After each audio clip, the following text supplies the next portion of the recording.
Top of the morning to you. It's me, Waddles, from the Waddles YouTube channel. Did you know that there's a brand new flying mob, an update 4 days away, a graphics overhaul, and a whole lot more coming to Minecraft? Oh, no?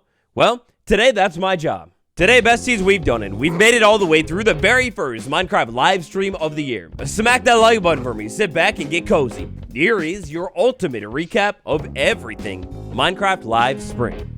The show this year kicked off in pretty typical fashion with adorable mob, but those textures are missing, and I'm sorry, I hate to be that guy right off the bat, but Mojang, you forgot the textures for the pig and the cow. How? Huh? In classic Minecraft Live fashion, the pre-show today kicked off with a bunch of community highlights, which were all super cool and really nice, but I'm not gonna lie, we're looking for the juice.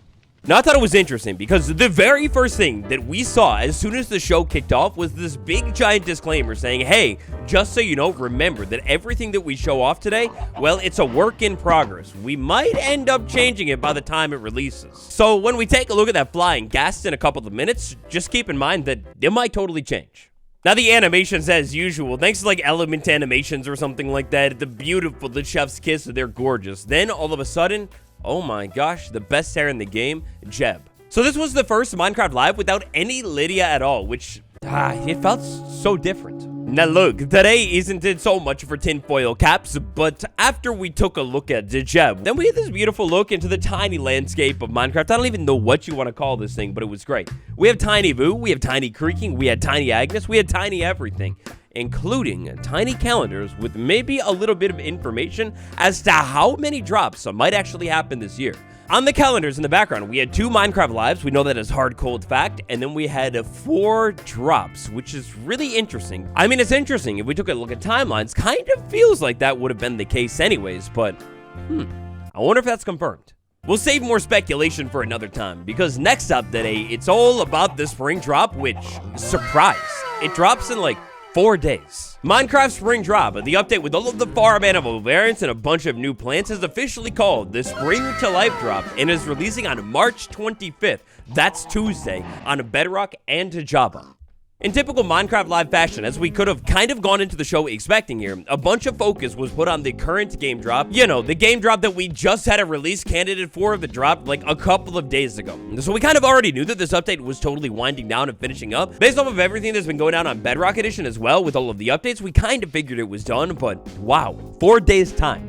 We got a little bit more insight into the Spring Drop update too and what the devs were actually thinking and kind of heading into this update with a plan going forward. Side note, I feel like this would be great information to learn about in the future. After all, general guidance and themes. If the devs are really looking for feedback on these updates and we knew that this update was really just meant to add a little bit more life and variety all across Minecraft's overworld, well, knowing that that's the theme, well, that would guarantee the devs would get even more feedback on how to, actually make that a thing. But anyways, we've learned that the 2 major goals for the Spring Drop update were to 1, make the overworld feel a little bit more different all over the place, and 2, make the overworld feel even more alive. Very cleverly, I kind of liked to hear that the devs' goal to make the world feel a little bit more alive was to simply just add more movement to the world. So the leaf of falling particles that are shockingly shy and not showing up.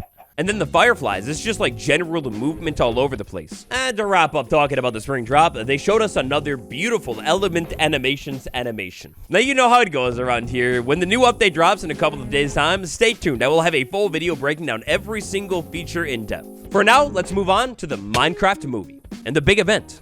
At Minecraft Live this year, like they said, we got an exclusive new look at the Minecraft movie. Guys, I think they're going to release the whole movie before the movie even releases. It's another look at the scene walking into Midport Village. I gotta be real careful with it here. I don't want this video to get copy strikes, so yeah, check out the Minecraft Live broadcast if you want to see it. It was pretty sick though, and the golems inside of it, they look bad in like a good way. Now, a couple of days ago, we got a couple of brand new capes. There's this blue one, there's the red one. More on it in this video right here, how to get them for the next couple of weeks. We've learned that there will be another brand new cape linked to the Minecraft movie that we'll actually also be able to get, or at least it seems that we'll be able to get beginning on March 25th, the same day as the update.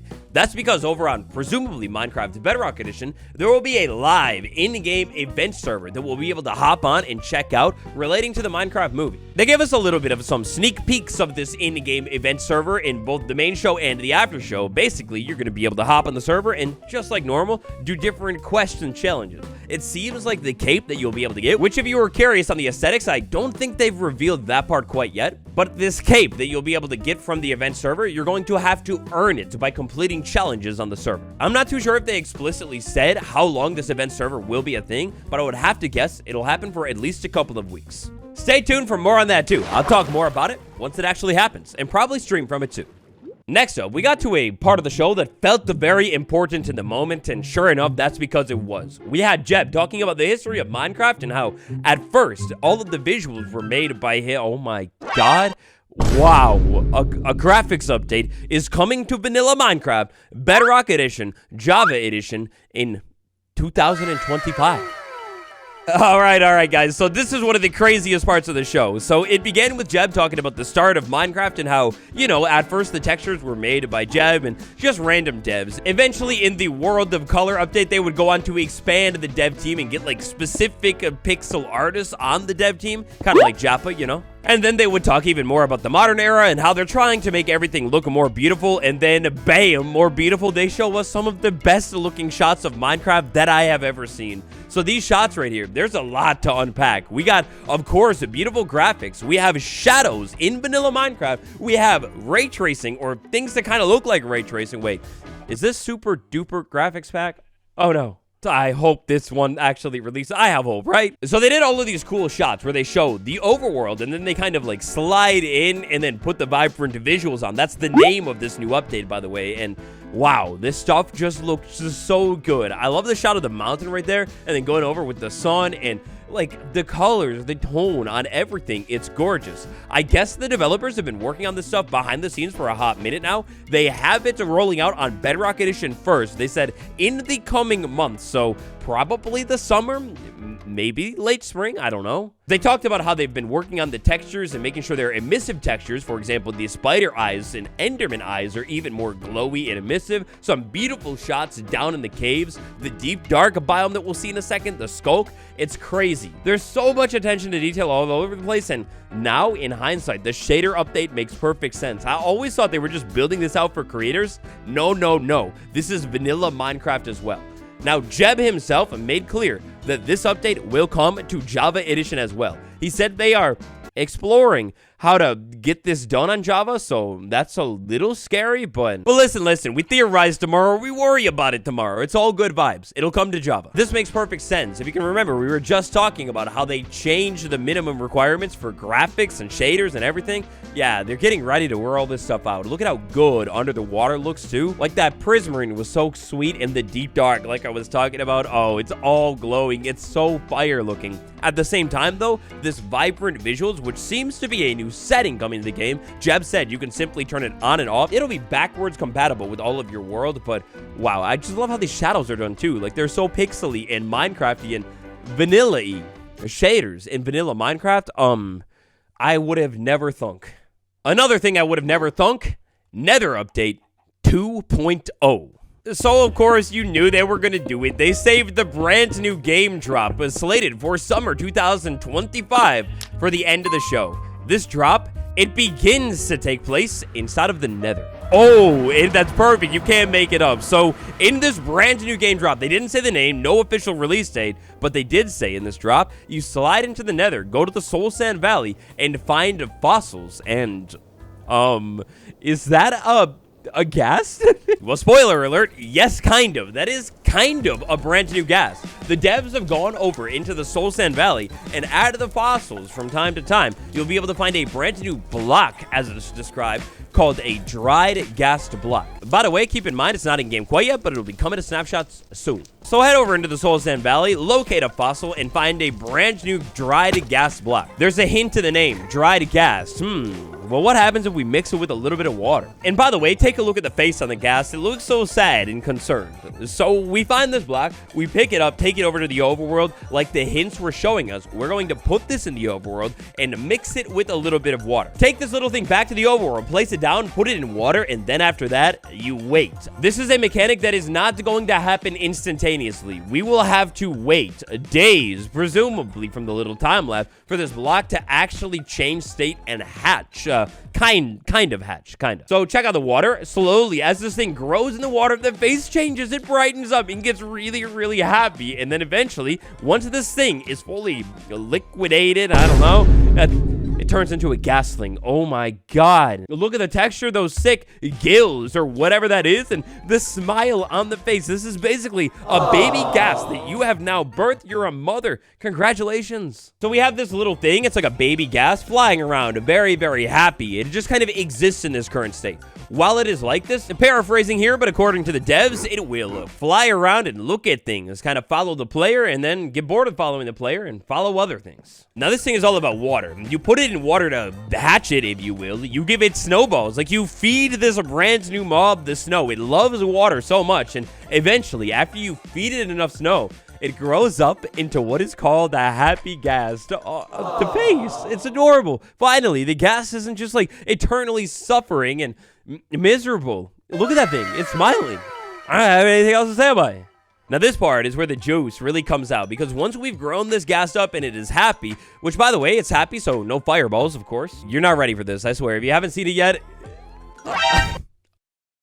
Guys, we just talked the video the other day. Oh my gosh. So this thing is a happy ghast that is now suited up. It's got a beautiful looking helmet, some crazy goggles, and well, up on top of that, Minecraft Steve's. So from the teasers, we almost had it right. We were missing a piece of leather, 3 leather, a little bit of glass, and then wool. And then you craft yourself a blue harness. This name implies, and from other shots that we've seen in the show as well, there are different color harnesses for this thing, but put the harness on the ghast and then you have a flying mob. This is going to revolutionize travel around the overworld. Now, it's hard to tell here if the player is, like, actually controlling it. It looks like the player is, though. Like, Steve was looking down, and then the ghast kind of was moving down. Steve is turning around. It's always moving where Steve is looking, so I think this is a 100% controllable flying rideable mount, and it all blends in super well with this new locator bar feature as well. Now, these flying ghasts in the after show called the Deep Dig, I guess nothing relating to digging inside of this update yet, but anyways, in the after show we get even more shots of this thing, and they're using these ghasts as basically flying platforms. They can dismount from the ghast, properly stand on it, and like build with this thing. So you can build like in the sky, flying downwards and whatever. This is insane. And if you think about it, maybe the first step that we would need for some sort of sky update, because I mean, well, we can actually get into the sky now. This is crazy.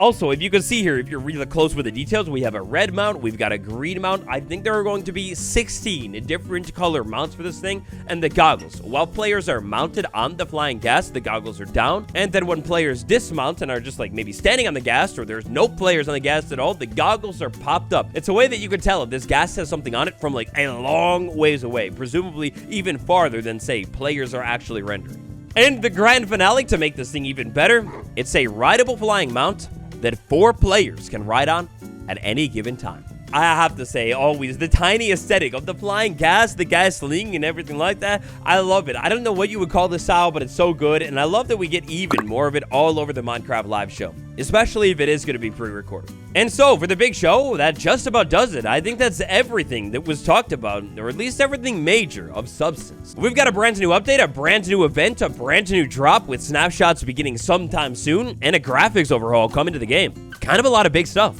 One thing that I feel they totally probably could have emphasized a little bit more is that this is just the beginning of the spring drop update. If you feel a little underwhelmed with Minecraft Live, don't worry. I totally understand where you're coming from, and maybe there should be a better way that this should have been communicated, but I'm sure of it. There's definitely going to be even more to this next summer drop. In fact, I actually alluded to it in the show a couple of times, saying that this is only the first feature of the summer drop that they are showing us right now. I kind of like that they're not going to just reveal everything in one live show. Instead, I'm kind of thinking they're going to make this next snapshot cycle just as interesting as the spring drop one, with big reveals almost every single week. But anyways, this has been me, Waddles. That's all I've got for you today. Tab like, subscribe, and down below, what are you most hyped about? Check out all of my links. They're down in the description. Thank you so much for watching. I'll see you tomorrow. Goodbye.